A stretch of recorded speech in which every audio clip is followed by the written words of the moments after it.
성도님들 반갑습니다. 2024년도 6월 19일 수요 성경 공부를 시작하도록 하겠습니다. 잠시 기도하시고 계속해서 23과 증인의 삶 성경 공부 교재를 맞추어서 함께 성경 공부하도록 하겠습니다. 잠시 기도하겠습니다. 살아계신 아버지 하나님 감사합니다. 오늘도 복된 주 중에 사랑하는 성도들과 함께 하나님의 말씀 나눌 수 있는 귀한 특권 허락해 주신 것을 이 시간 다시 한번 감사드립니다. 오늘 나누는 말씀을 통해서 우리가 증인된 삶을 살아야 하는데 과연 어떻게 우리가 그 일을 감당할 수 있는지 하나님의 말씀을 통해서 교훈을 얻겠습니다. 하나님께서 함께 하시고 특별히 성령 하나님께서 운행하시는 가운데 우리가 진리의 말씀을 바르게 잘 깨닫고 이해할 수 있도록 도와주시고 그 말씀을 근거로 해서 우리의 삶을 살 수 있도록 힘과 능력을 더해 주시기 원합니다. 말씀을 전하는 자나 듣는 자가 하나가 되어서 진리의 말씀 가운데에서 하나님께서 우리에게 기대하시는 바가 무엇인지 밝히 깨달아 알 수 있는 지혜를 허락해 주시기를 다시 한번 간절히 바라옵고 예수님 이름으로 기도했습니다. 아멘. 지난 한 3주간의 시간을 통해서 증인의 삶 23과를 계속 함께 살펴보고 있습니다. 증인이 된다는 것이 과연 무엇을 의미하는지, 그리고 증인이 되는 것과 구령자가 되는 것에는 어떤 차이가 있는지 함께 살펴보았고요. 또 우리가 왜 증인 혹은 구령자가 되어야 하는가 하는 이유들도 하나님의 말씀을 통해서 함께 살펴보았습니다. 그리고 증거하는 일이 그리스도의 본분임을 우리가 말씀을 통해서 확인해 보았고, 매일 밤낮 쉬지 않고 우리가 기회를 얻을 때마다 복음을 전해야 한다는 것도 함께 살펴보았습니다. 그리고 그리스도를 위한 증인이 되고자 할 때 하나님께서 과연 그 개인에게 무엇을 요구하시는가 하는 내용들도 우리가 지난 시간에 함께 살펴보았고, 오늘은 구령하는 증인이 되기 위한 4가지 단계들이 있어서 그것들을 우리가 하나하나 천천히 살펴보도록 하겠습니다.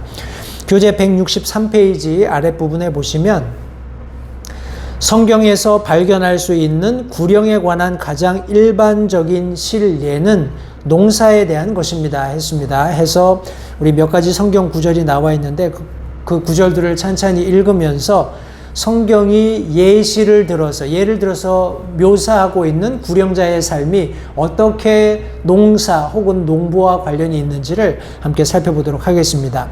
먼저 시편 126편 6절 말씀입니다. 우리 특별히 시편 126편 5절, 6절, 2절의 말씀은 계속해서 인용이 됩니다. 이 23거가 끝날 때까지. 그래서 성도님들이 암송해 두는 것도 굉장히 좋으실 거라고 생각을 합니다. 시편 126편 우리 5절, 6절, 2절의 말씀을 먼저 읽고요. 특별히 6절 말씀을 제가 한 번 더 읽도록 하겠습니다. 말씀해 보시면 눈물을 흘리며 씨를 뿌리는 자들은 기쁨으로 거두리로다. 귀중한 씨를 가지고 나가서 우는 자는 반드시 기뻐하며 자기의 곡식 단들을 가지고 돌아오리로다. 성경에 기록하고 있습니다. 6절 말씀에 귀중한 씨를 가지고 나가서 우는 자는 반드시 기뻐하며 자기의 곡식 단들을 가지고 돌아오리로다 했습니다. 여기 이 말씀 속에서도 씨 뿌리는 어떤 농부에 비유해서 복음 전도자의 삶을 여기 지금 묘사해 놓고 있습니다. 우리 마태복음 13장 말씀도 계속해서 보겠습니다. 구령에 관한 일반적인 예를 들어서 농부에 대한, 우리 특별히 농사에 관한 예를 들어서 이렇게 많이 설명이 되어 있는데, 우리 방금 읽었던 시편 126편이 그와 같고, 우리 마태복음 13장 3절부터 9절까지에 있는 말씀을 통해서도 우리 복음 전도자의 삶이 무엇과 같은가, 어떤 예를 들어서 성경이 묘사하고 있는지를 함께 살펴보겠습니다. 제가 마태복음 13장 3절부터 9절까지의 말씀을 읽겠습니다. 그분께서 비유로 많은 것을 그들에게 말씀하여 이르시되, 보라, 씨 뿌리는 자가 뿌리러 나가서 뿌리니 더러는 길가에 떨어지매 날짐승들이 와서 그것들을 먹어버렸고, 더러는 흙이 많지 않은 돌밭에 떨어지매 흙이 깊지 아니하므로 곧 싹을 내나 해가 돋은 뒤 타서 뿌리가 없으므로 시들어 버렸고, 더러는 가시나무 사이에 떨어지매 가시나무가 돋아나 그것들을 숨 막히게 하였느니라. 그러나 다른 것은 좋은 땅에 떨어지매 어떤 것은 100배, 어떤 것은 60배, 어떤 것은 30배의 열매를 내었느니라. 들을 귀 있는 자들은 들을지어다 하시니라. 예수님께서 여기 특별히 복음 전도자 그리고 복음을 전하는 그런 어떤 과정들을 설명하시면서 예를 들어서 보여주신 것이 바로 우리 농사의 그런 어떤 원리들을 포함한 그런 예화로 여기 지금 설명해 주고 계십니다. 우리 요한복음에도 유사한 말씀이 있습니다. 요한복음 4장 35절 말씀입니다. 여기도 농사와 관련되어서 복음 전도하는, 구령하는 일과 관련해서 예수님께서 한 예를 들어서 설명해 주셨는데 요한복음 4장 35절부터 38절까지의 말씀입니다. 제가 말씀을 읽겠습니다.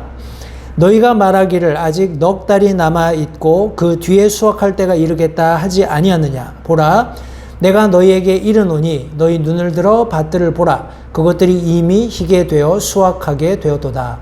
거두는 자가 삭슬 받고 영원한 생명에 이르는 열매를 모으나니 이것은 뿌리는 자와 거두는 자가 다 함께 기뻐하려 함이라.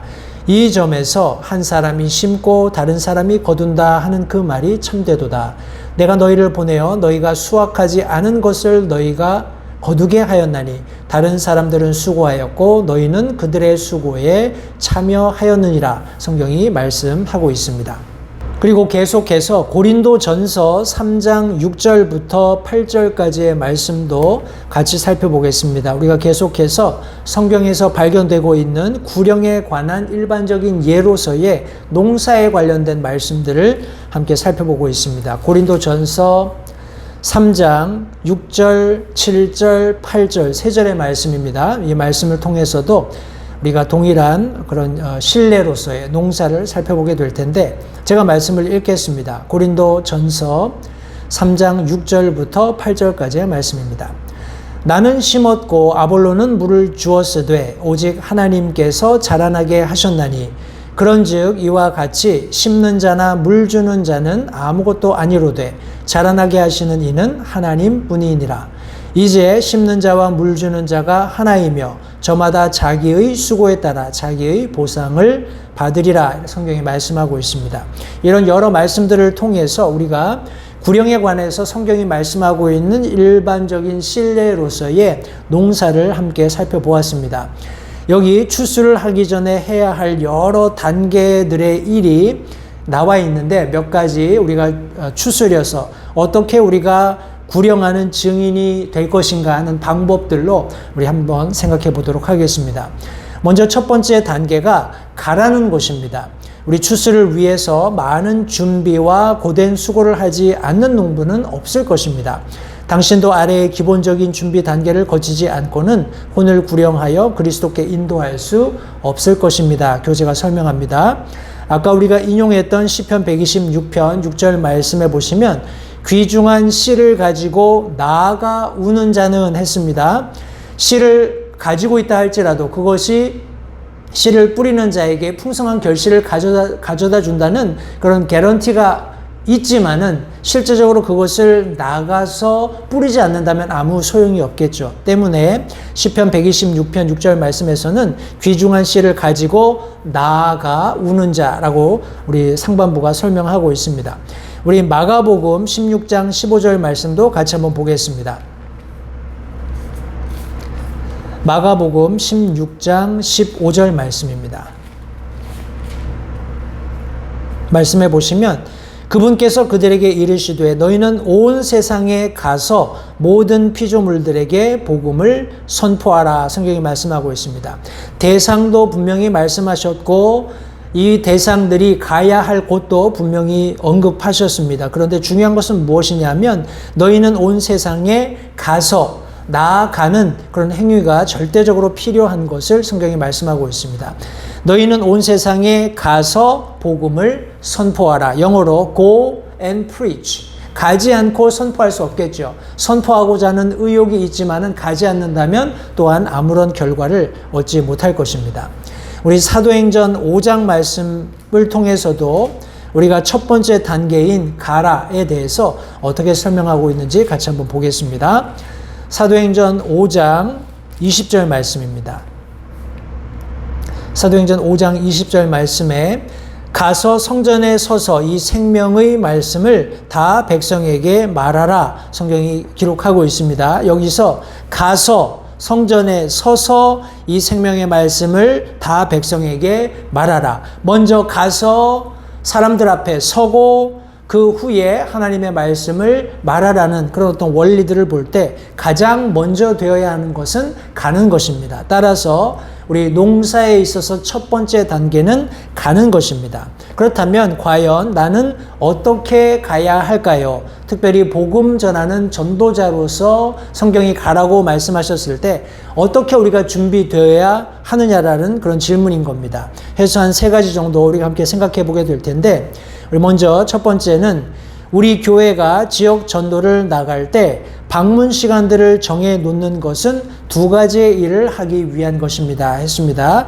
여기 영어로는 visitation이라고 되어 있는데, 이것을 우리 특별히 미국 안에 있는 독립교회들에게 적용을 한다면 뭐 한국에도 다르지 않겠습니다만, 우리 주중에 하루를 정해서 온 교회 성도들이 함께 모여서 지역사회에 복음을 전할 수 있는 그런 가장 좋은 실제적인 날은 아마도 토요일이 될 것입니다. 왜냐하면 토요일 그렇게 우리가 전도하고 전도 대상자들을 확보한 이후에 바로 이어지는 주일에 그들을 교회로 초청할 수 있기 때문에 그렇습니다. 그런데 이렇게 특별히 방문을 위해서 시간을 정해놓고 우리가 하고자 하는 일에는 우리 교재에 설명된 것처럼 크게 2가지 일이 있다는 것입니다. 첫 번째, 우리는 사람들을 예배에 초청하기 위해 문을 두드리거나 했습니다. 여기 예배에 초청하기 위해서, 다시 말해서 가망성 있는 대상자를 얻기 위해서 토요일 특별히 저희 교회 같은 경우에는 오전 10시에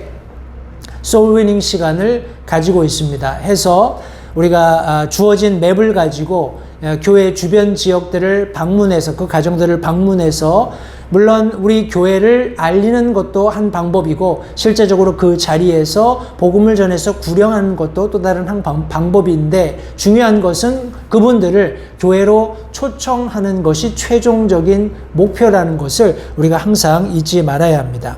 이것은 어찌 보면 불특정 다수이지요. 우리가 가서 얼마나 많은 사람들을 만날 수 있고 얼마나 많은 사람들에게 복음을 공유할 수 있는가 하는 것은 딱히 정해져 있지 않습니다. 주어진 시간 안에 우리가 가진 그 지도를 가지고 그 지역에 방문해서 복음을 전하는 시간이 길어지면 한두 집도 방문하기 굉장히 어려운 경우들이 종종 있습니다. 가령 그렇지 않고 우리가 교회에 있는 특별한 행사들을 알리기 위해서 어떤 전단물을 전달하는 그런 과정이라면 전체 그런 골목 한 블럭을 다 커버할 수도 있습니다. 그러나 이것은 불특정 다수의 가망성 있는 대상자들을 찾아 나서는 그런 방법으로 우리가 예배 초청하기 위해서 나가는 첫 번째 방법이 되겠고, 2번째는 그들의 집을 실제적으로 방문하는 겁니다.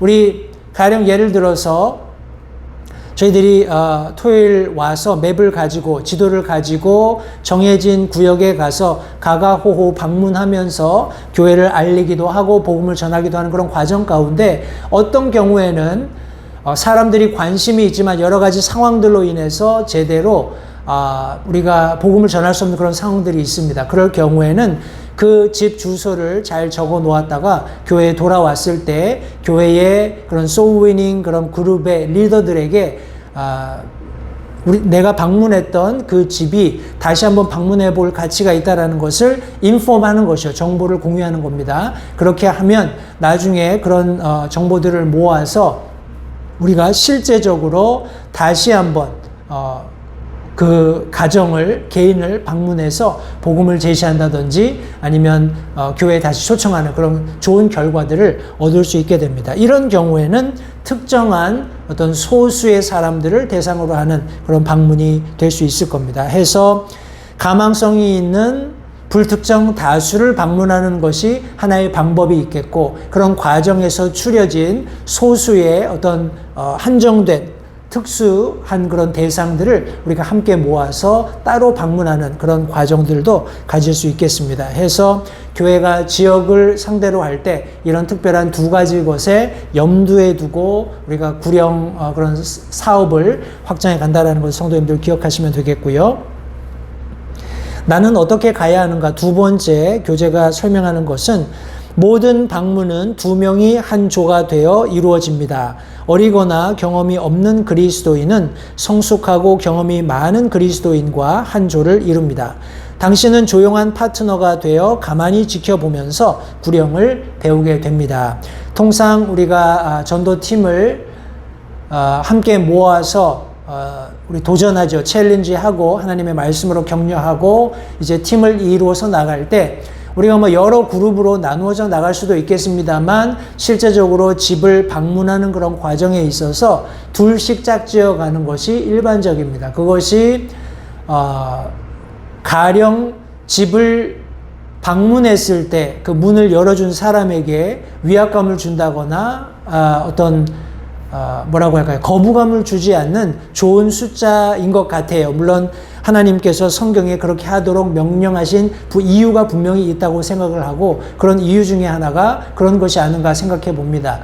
우리 한 사람이 찾아왔을 때 혹은 여러 명이 한 서너 명이 그룹으로 찾아왔을 때 문을 열어주는 사람 입장에서 느끼는 그런 뭐라고 할까요? 안정감이라고 할까요? 이런 것은 굉장히 차이가 있다고 생각을 합니다. 해서 두 사람 정도 이렇게 팀을 이루어서 방문하는 것이 굉장히 선호되고 있는 그런 방법이고 특별히 이렇게 둘씩 짝을 지을 때 한 사람은 어느 정도 이런 개인 구령의 경험이 있는 이런 가가호호 방문하는 그런 부분에 경험이 있는 사람이 리더격의 그런 위치를 차지하고 그렇지 않은 우리 초심자라든지 아니면 갓 구원받아서 이런 구령 전도에 관심이 있는 사람들이 파트너가 되어서 조용히 그 리더격인 사람이 집을 방문해서 어떻게 인사하고 어떻게 복음을 제시하고 하는 것들을 옆에서 배우는 겁니다. 저도 초기에는 미국 교회에 있으면서 이런 우리 뭐 사일런트 파트너라고도 하고 프레이어 파트너라고도 하는데 이런 파트너 역할을 하면서 이제 가령 집에서 나온 사람이 막 이제 아기를 들쳐 안고 나오는 그런 부모들도 종종 있습니다. 그러면 그 아이들과 함께 엄마가 됐든지 아빠가 되었든지 주 복음 전도자가 복음 전하는데 방해되지 않도록 특별히 그 엄마나 아빠의 그 가시 범위 안에서 아이와 함께 놀아주면서 부모가 이 복음에 집중할 수 있도록 돕는 그런 역할을 했던 기억이 납니다. 아이를 데리고 다른 데 가면 안 됩니다. 그 아이가 그 부모가 볼 수 있는 그런 가시 반경 안에 있으면서 안전하게 보호받고 있다라는 그런 확신이 들 수 있을 정도면은 충분하다고 생각을 합니다. 가령 아이가 자고 있다거나 하면 대신 안아주는 그런 역할도 가능하겠습니다만 중요한 것은 한 사람은 복음을 전하는 데 집중하고 다른 한 사람은 그 복음 전도자가 복음 전하는데 방해가 될 수 있는 어떤 여지가 있는지를 잘 파악해서 그것을 최소화시켜주는, 다시 말해서 복음 전도자와 피전도자가 우리 복음에 집중할 수 있도록 하는 그런 역할이 있다라는 것을 성도님들 기억하시면 되겠습니다. 우리 세 번째 나는 어떻게 가야 하는가 하는 항목에 보시면 또한 당신은 당신의 손이 미칠 수 있는 영역 내에 있는 잃어버린 사람들, 특히 친척들, 이웃들, 친구들, 직장 동료들 등등 이런 사람들의 목록을 작성해 볼 필요가 있습니다. 그들은 모두 어디에선가 영혼을 보내야 합니다. 우리가 쉽게 이렇게 잘 생각하지 않죠. 우리 일가 친척이라든지 내가 자주 보는 이웃 아니면 내 가족, 직장 동료 늘 보고 항상 우리 가까이 있기 때문에 이들이 언젠가는 죽음을 맞닥뜨려야 된다든지 혹은 이들이 죽어서 어떤 모양으로든지 영원을 맞이해야 된다 하는 이런 생각을 우리가 잘 하지 못하는 것 같습니다. 그러나 구령해야 할 사람들의 목록을 작성하면 우리가 조금 더 구체적으로 이런 부분에 영적인 각성을 가지고 접근할 수 있기 때문에 여기 지금 교재가 그렇게 권면하고 있습니다. 구령해야 할 사람들의 목록을 작성하였다면 그들에게 복음을 증거하여 그리스도께로 구령하고자 하는 계획을 행동으로 옮기십시오 했습니다. 이렇게 우리 첫 번째 단계 가라 하는 단계를 살펴보았고요. 우리 두 번째 단계는 심으라는 단계입니다. 우리 sowing and reaping 하는데 씨를 뿌리는 그런 단계입니다. 당신은 복음이 필요한 누군가를 돕기 위해 하던 일을 잠시 멈추고 밖으로 나가야 할지도 모릅니다. 당신의 집으로 식사 초대를 해야 할지도 모르고 먼저 사람의 신뢰와 신임을 얻어야만 할지도 모릅니다. 그러나 그들이 구원을 받을 수 있으려면 그 전에 반드시 씨가 뿌려져야 합니다. 이렇게 교재가 요약했습니다. 여기 또 세 구절이 제시되어 있는데 앞서서 살펴보았던 시편 126편 6절 그리고 누가복음 8장 11절 그리고 베드로전서 1장 23절로 25절까지 말씀입니다. 시편 126편 6절 말씀 우리가 여러 차례 인용했습니다만 귀중한 씨를 가지고 나가서 우는 자는 이라고 우리 시편 126편 6절 상반절이 말씀하고 있습니다. 귀중한 씨 복음을 가지고 나가야 한다는 것을 성경이 말씀하고 있습니다. 우리 누가복음 8장 11절 말씀도 같이 한번 보겠습니다. 누가복음 8장 11절 말씀입니다. 이제 그 비유는 이러하니라. 씨는 하나님의 말씀이요. 씨 뿌리는 자의 비유를 예수님께서 친히 설명하시면서 씨는 곧 하나님의 말씀이다 라고 성경에 기록하셨습니다. 우리 베드로전서 1장 23절부터 25절까지 함께 말씀도 살펴보도록 하겠습니다. 베드로전서 1장 23절부터 25절까지 말씀입니다. 너희가 다시 태어난 것은 썩을 씨에서 난 것이 아니요 썩지 아니할 씨에서 난 것이니 살아있고 영원히 거하는 하나님의 말씀으로 된 것이라. 모든 육체는 풀과 같고 사람의 모든 영광은 풀의 꽃과 같으니라. 풀은 마르고 그것의 꽃은 떨어지되 오직 주의 말씀은 영원토록 지속되나니 복음으로 너희에게 선포한 말씀이 곧 이 말씀이니라. 성경이 말씀하고 있습니다. 이 성경 구절은 썩지 아니할 씨가 하나님의 말씀 혹은 주의 말씀이라고 계속 반복적으로 설명해 주고 있습니다. 복음을 증거하거나 영혼을 주님께로 인도할 때는 반드시 성경을 사용해야 합니다. 한 영혼을 구원하는 일은 우리가 하는 것이 아니죠. 우리가 사람을 구원할 수 있는 능력이 없다는 거 우리가 너무나 잘 알고 있습니다.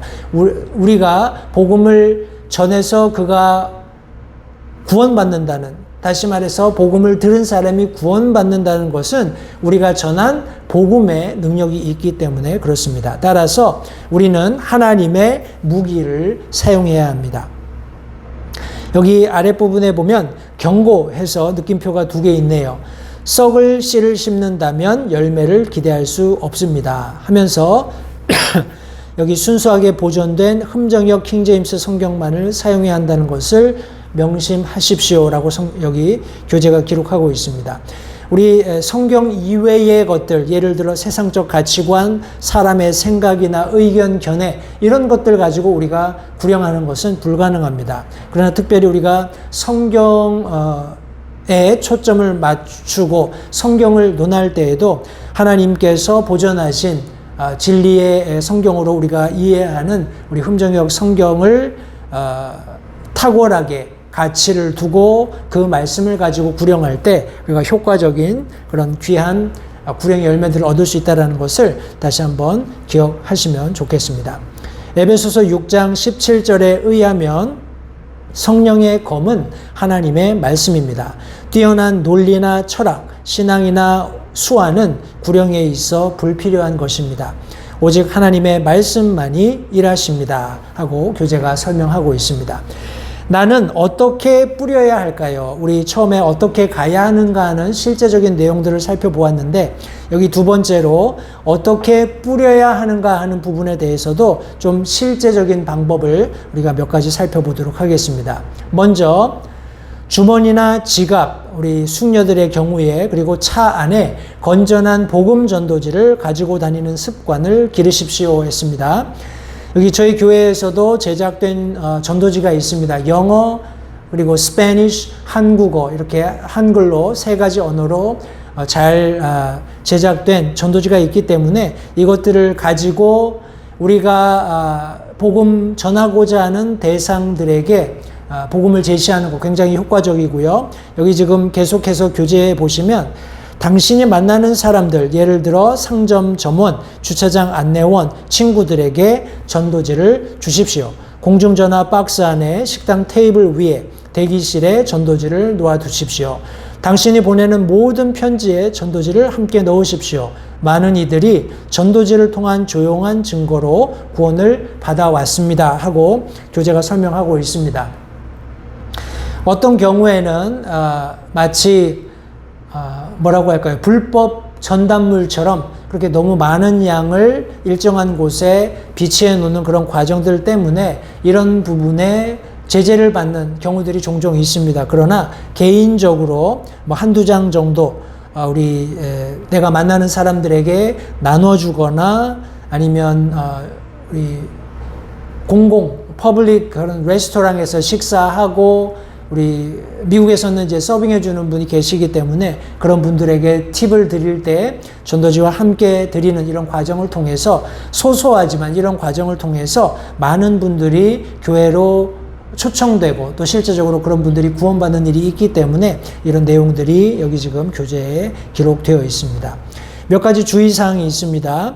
전도지에 교회의 이름과 전화번호를 적어두어야 한다는 것을 명심하십시오 했습니다. 저희 교회 전도지에는 제 개인의 전화번호 그리고 이름 그리고 연락처들이 이메일 주소까지 다 기록되어 있습니다. 때문에 성도님들이 가령 원하셔서 누군가에게 전도지를 드릴 때 이것이 우리 교회 한인 사역자, 한인 목사 연락처다라고 명시해 주시면 제가 어떤 전화가 되었든지 연락이 되었든지 반응할 수 있겠습니다. 따라서 여기 지금 전도지에 교회 이름이나 연락처가 기록되어 있지 않은 그런 경우들이 종종 있게 될 텐데 이런 것들을 잘 감안해서 우리 피전도자가 우리 교회나 개인에게 연락할 수 있는 그런 루트들을 마련해 주는 것이 매우 중요하다는 것을 기억하시면 좋겠습니다.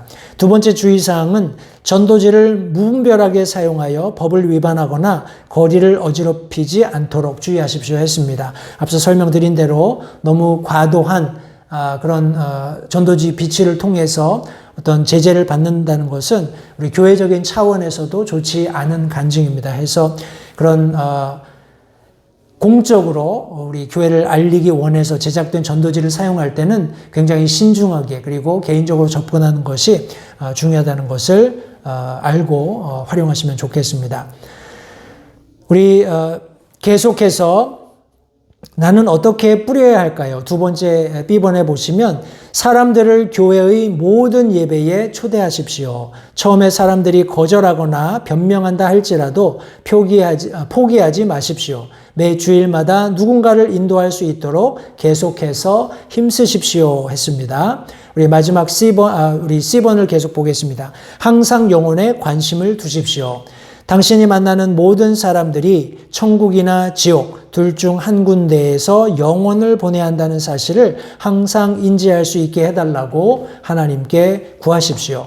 모든 대화 속에 어떤 식으로든 복음을 증거하는 말을 넣을 수 있는 능력을 개발하십시오 했습니다. 하나님께서 주신 복이나 내가 읽었던 성경 구절 아니면 특별히 내게 경각심을 일깨워 주었던 경고의 말씀들 뭐 이런 다양한 내용들이 있겠죠. 이런 것들을 어떻게 내가 대화하는 과정 가운데 집어넣을 수 있을까 하는 것들을 한번 개발해 보십사 하는 그런 내용으로 여기 교재가 설명을 하고 있습니다. 지나치게 강요하거나 압력을 가하지 말되 아무런 증거의 말 없이 침묵하지도 마십시오 했습니다. 우리 D번에는 천국으로 가는 로마서의 길 혹은 Romans Road to Heaven 이렇게 되어 있습니다. 이것을 배우도록 권면하고 있습니다. 아래에 있는 구원의 계획은 신약 성경의 로마서에서 발췌한 구절들입니다. 그 중에는 당신이 지금 사용할 수 있는 구절도 있고 머지않아 사용하게 될 성경 구절도 있지만 어쨌든 처음 구령을 시작하는 데는 이 방법을 사용하는 것이 많은 도움을 줍니다. 당신은 다음에 내 구절을 가지고 어떻게 구원을 받을 수 있는지를 보여줄 수 있습니다 했습니다. 그래서 우리가 잘 알고 있는 Romans Road 혹은 Romans Way 하는 그런 구절들의 말씀이 있습니다. 저는 참고로 이 말씀을 시작하기 전에 요한복음 3장 16절 말씀을 읽고 시작을 합니다.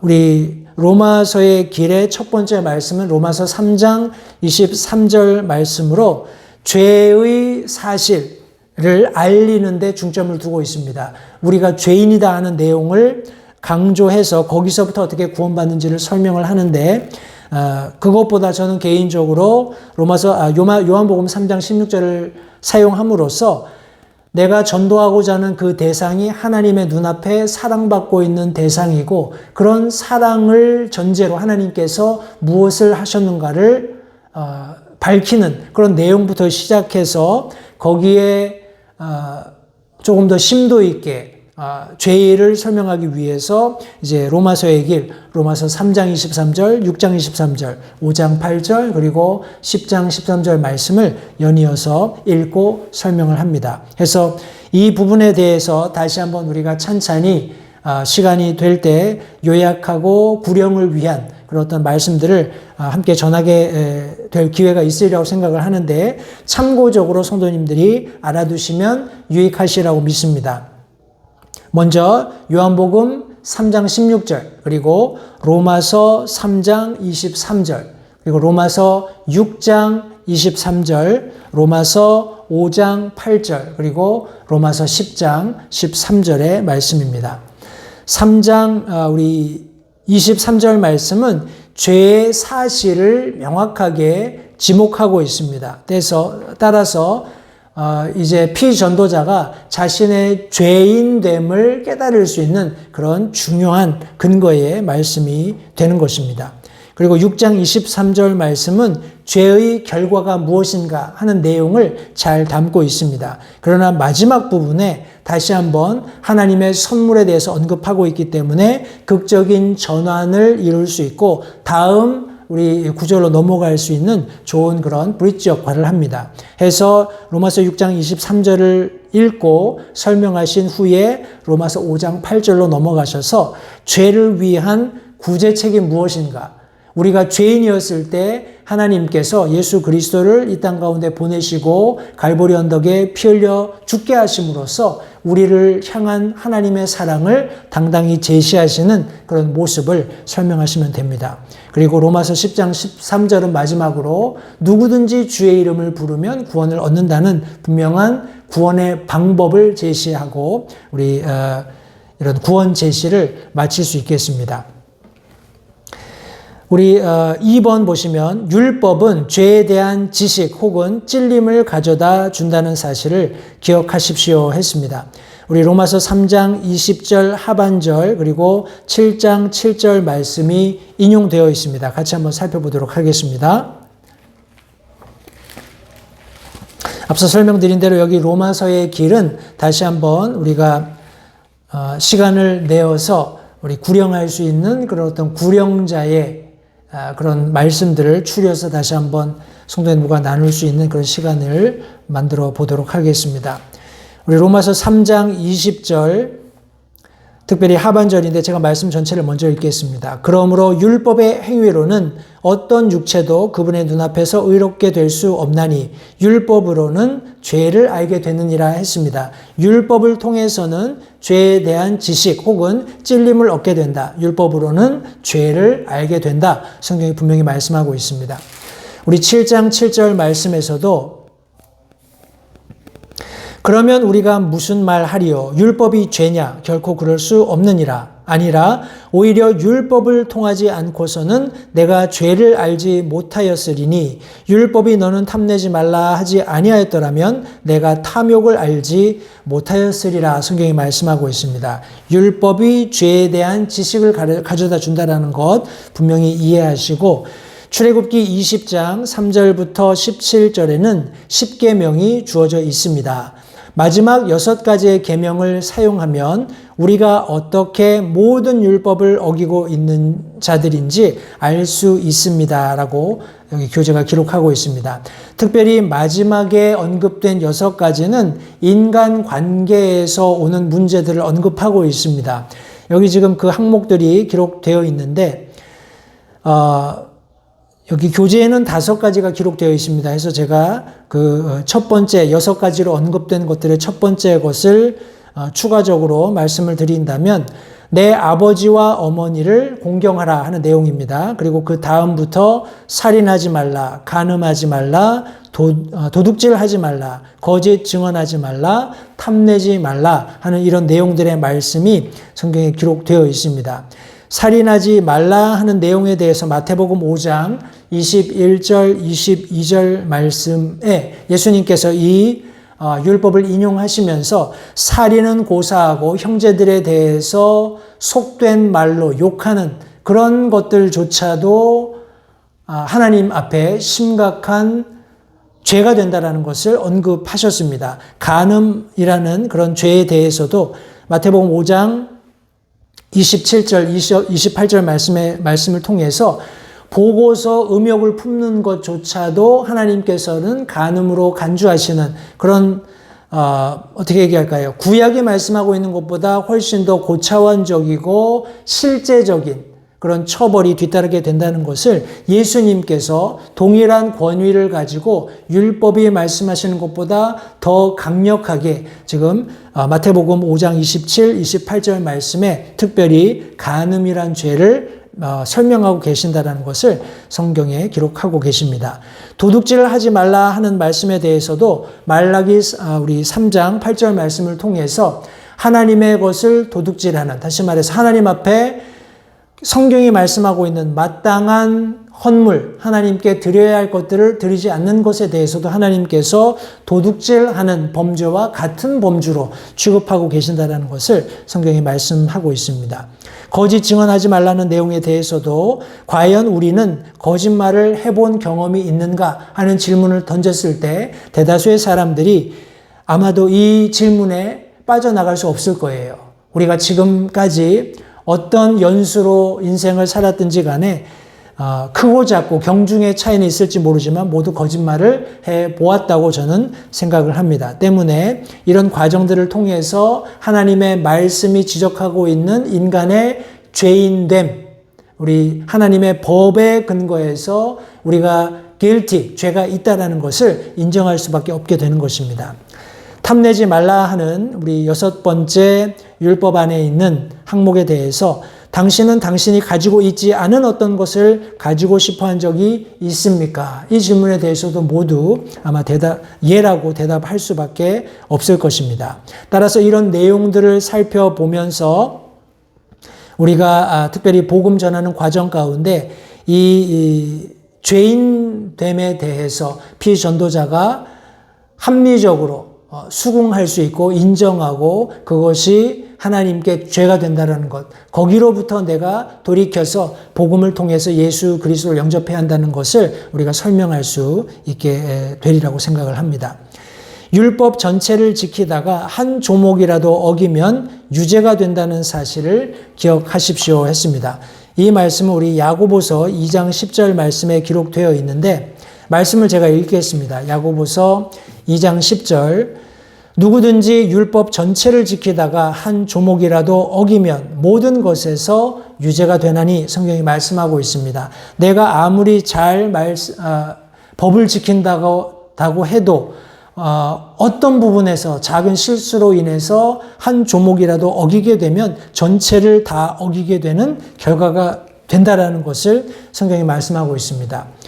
여기 설사 이 6가지 명령을 한 번도 어긴 적이 없다고 진지하게 말하는 사람이 있다 할지라도 10계명의 처음 2가지를 어기지 않은 사람은 없습니다 했습니다. 이런 예로 우리 마가복음 10장 17절부터 20절 말씀해 보면 우리 한 부자 청년이 예수님께 와서 말씀을 하지요. 그래서 예수님께서 율법을 지켜야 된다는 그런 내용을 말씀하셨을 때 내가 어려서부터 이것들을 다 지켰습니다 하고 이 청년이 굉장히 당당하게 이 예수님의 말씀에 대답하는 그런 내용이 기록되어 있습니다. 그러나 우리 처음 10계명에서 언급한 2가지, 내 앞에 다른 신을 두지 말라, 어떤 새긴 형상도 만들지 말라 하는 이런 말씀에 대해서 대부분의 구원받지 못한 사람들은 우리 형상적인 우상들을 다 가지고 있습니다. 우리가 흔히 얘기하는 대로 물질이 되었건 아니면 자기 자식이 되었건 건강이 되었건 어떤 종류로든지 하나님의 자리를 대신하고 있는 그 무엇인가가 이 세상 사람들의 삶에 있다라는 그런 것을 우리가 염두에 두고 이런 복음을 전하는 과정 가운데에서 전체 말씀을 통해서 특별히 여기서 율법을 언급하고 있습니다만 하나님의 말씀에 근거해서 하나님이 죄라고 우리 판단하시는 그런 내용들을 근거로 해서 피전도자가 그런 내용에 수긍할 수 있도록 자신의 죄인됨을 인정할 수 있도록 우리가 말씀을 통해서 확신시켜 주는 것이 중요하다는 것을 다시 한번 기억하시면 되겠습니다.